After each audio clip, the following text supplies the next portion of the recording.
Hello friends, welcome to my channel. कैसे हैं आप सब? उम्मीद है आप सब बहुत अच्छे होंगे। तो आपने मेरी लास्ट रेसिपी पंजाबी छोले बनाने की देखी या नहीं देखी?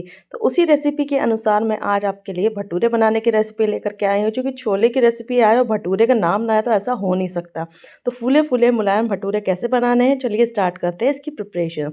तो यहाँ पर मैंने आधा किलो मैदा ली है। इस आधा किलो मैदा को हम अच्छे से छान लेंगे।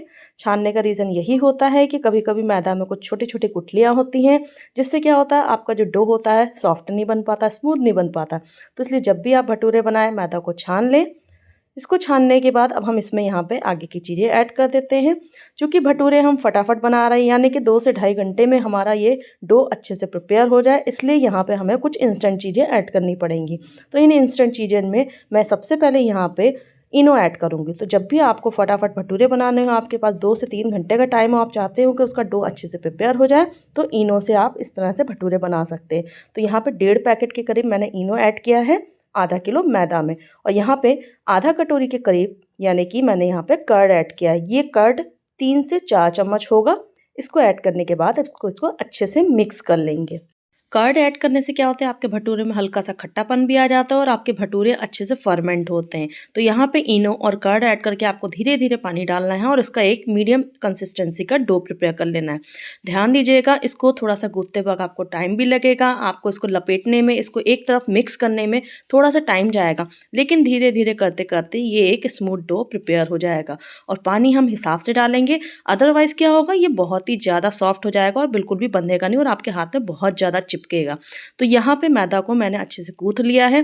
थोड़ी मैदा हाथ पे चिपकी है, तो इसके लिए अब हम यहाँ पे 1 चम्मच से 1.5 चम्मच तेल डाल करके इसको स्मूथ कर लेंगे। तो देखिए यहाँ पे मैंने तेल डाला है, अब मैं इसको अच्छे से स्मूथ कर लेती हूँ। इस तरह से तेल डाल करके अब हम आटे को चिकना करेंगे। तो धीरे धीरे करके इसको आपको चिकना करते जाना है और इसके डो को एक तरफ समेटते जाना है। तो इस तरह से करते करते ये डो बिल्कुल ही चिकना हो जाएगा। और जैसे कि मैंने परात ली थी, परात में भी देख रहे होंगे अब बिल्कुल भी मैदा नहीं दिख रही है। हर तरफ से परात बिल्कुल साफ हो गई है और डो बिल्कुल चिकना बन करके रेडी हो गया है। तो इसी तरह से हमको इस डो को बिल्कुल ही सॉफ्ट कर लेना है और चिकना भी कर लेना है। तो यहाँ पे मैंने इस डो को प्रिपेयर करके रख लिया है। अब मैंने एक कांच का बर्तन लिया है, उसमें थोड़ा सा ऑयल लगाया है। तो उस कांच के बर्तन में मैं इसको 2 से ढाई घंटे के लिए फर्मेंट करने रखूँगी। तो देखिए यहाँ पे मैंने इस डो को इस कांच के बर्तन में रख दिया था और अब मैं इसको पन्नी से रैप कर दूंगी। तो पन्नी से रैप करने से क्या होगा, इसके अंदर बिल्कुल भी हवा नहीं जाएगी और ये बहुत अच्छे से फर्मेंट होगा। क्योंकि वेदर इस समय थोड़ा सा ठंडा है, तो हमें यहाँ पे वार्म एटमॉस्फेयर नहीं मिल पाएगा। तो इसके लिए आप आर्टिफिशियली वार्म एटमॉस्फेयर क्रिएट कर सकते हैं। उसके लिए हम क्या कर सकते हैं कि माइक्रोवेव को प्री हीट करके थोड़ी देर बाद उसको बंद कर दीजिए।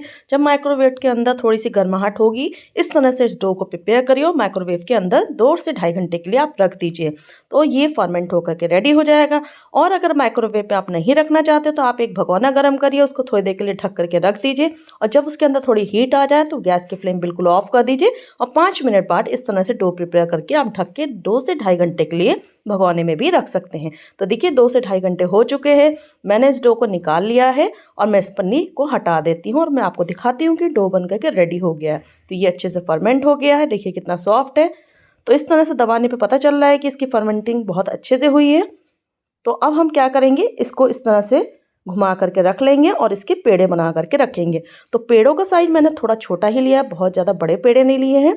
तो इसकी जो लोइयाँ कट करेंगे, मीडियम साइज की ही लोई कट करिएगा। आप चाहें तो थोड़ी बड़ी भी ले सकते हैं। फिलहाल मैंने मीडियम साइज की लोई ली है। तो चलिए अब हम आगे की प्रिपरेशन करते हैं। तेल मैंने ऑलरेडी गर्म करने रख दिया था। अब मैं यहाँ पे भटूरे बनाना शुरू करती हूँ। तो भटूरे बनाते वक्त जो लोई लेनी है उसमें थोड़ा सा आप तेल लगाइए और इस तरह से तेल लगाने के बाद चकले पे रख करके आपको धीरे धीरे हल्के हाथों से इसको स्ट्रेच करना है। इसको स्ट्रेच करते वक्त थोड़ा सा आपको ध्यान देना है कि आपका जो बेलन होगा वो आपको हर तरफ घुमाना पड़ेगा। क्योंकि रोटी तो नीचे से घूमती जाती, लेकिन जो ये आपका भटूरे की लोई होती है ना, उसमें मैदा होती है और मैदा क्या होती है कि वो थोड़ा सा जल्दी से चिपक जाती है, स्ट्रेच होने में उसको टाइम लगता है। तो इस तरह से आप अपने बेलन को घुमा घुमा करके इसको स्ट्रेच कर लीजिए और भटूरे का एक प्रॉपर शेप बना लीजिए। क्योंकि जब भटूरे आप उठाएंगे तो थोड़ा सा वो स्ट्रेच होकर के छोटे हो जाते हैं, तो जितना ज़्यादा से ज़्यादा आप हल्के हाथ से इसको खींच सकते हैं, इवनली आप उसको खींच देंगे। अब हम इस भटूरे को फ्राई कर लेते हैं। देखिए मैं आपको दिखाती हूँ इसको फ्राई करने का तरीका। तो साइड से आप भटूरे को डालिए और धीरे धीरे करके इसको हल्के हल्के हाथों से साइड से प्रेस करते जाइए, इसके ऊपर ऑयल डालते जाइए और ये फूल करके रेडी हो जाएगा। इसी तरह से आप दूसरी साइड इसको पलट दीजिए। देखिए ये भटूरा बन करके रेडी हो गया है, देखिए कितना फूल गया है। तो इसी तरह से आपको सारे भटूरे बनाने हैं। तो भटूरों को जब भी आप तेल में डालिए, तेल आपका अच्छे से गर्म होना चाहिए और लेकिन जब आप भटूरे डालेंगे तब आपकी गैस की फ्लेम धीमी होनी चाहिए, वरना क्या होगा भटूरे बहुत जल्दी से जल जाएंगे, वो उस तरह से फूलेंगे नहीं। इस बात का आपको ध्यान बहुत ज़्यादा रखना है जब भी आप भटूरे तल रहे हो। तो देखिए फूले फूले भटूरे बनकर रेडी है। तो यहाँ पर मैंने दूसरा भटूरा भी डाल दिया है। तो फटाफट इसको भी मैं आपको तल के दिखाती हूँ कि ये फूलता है नहीं फूलता है। तो तेल में डालने के बाद इस तरह से आपको कड़छी से थोड़ा सा इसको हल्का हल्का दबाते जाना है, थोड़ा सा ऑयल स्प्रेड करते जाइए और ये भटूरा बन करके रेडी हो जाएगा। इस तरह से फूले फूले भटूरे बनाना है तो बहुत आसान, बट कुछ चीज़ों का ध्यान रखना पड़ता है। तो मेरा अगर वीडियो पसंद आए तो इसे लाइक करिएगा, इसे शेयर करिएगा और साथ ही साथ मेरे चैनल को सब्सक्राइब करिए ताकि आने वाली वीडियोस की नोटिफिकेशन आपको मिलती रहे। तो देखिए यहाँ पे मैंने आगे के भटूरे भी फ्राई कर दिए, ये भी बिल्कुल ही फूल करके रेडी हो गए। तो इसी तरह से आप भटूरे बनाइएगा। कभी कभी क्या होता है ना, हम भटूरे स्ट्रेच कर रहे होते हैं लेकिन वो स्ट्रेच नहीं होते। तो आप एक काम और कर सकते हैं, इस तरह से चकले को गोल गोल घुमाते जाइए और सब तरफ की एजेस से जहाँ जहाँ आपको लग रहा है इसको स्ट्रेच करना है स्ट्रेच कर दीजिए। उसके बाद इसको कढ़ाई में डाल दीजिए। तो ये भी बिल्कुल फूला फूला बन करके रेडी हो जाएगा। तो देखिए मैंने आज आपको बहुत सारी टिप्स एंड ट्रिक बताई हैं। आप भी इन टिप्स एंड ट्रिक को फॉलो करिए और जल्दी से जा करके फूले फूले भटूरे बनाइए और अपनी फैमिली को खिलाइए। तो मिलते हैं नेक्स्ट वीडियो में, तब तक के लिए thank you so much, take care, good bye.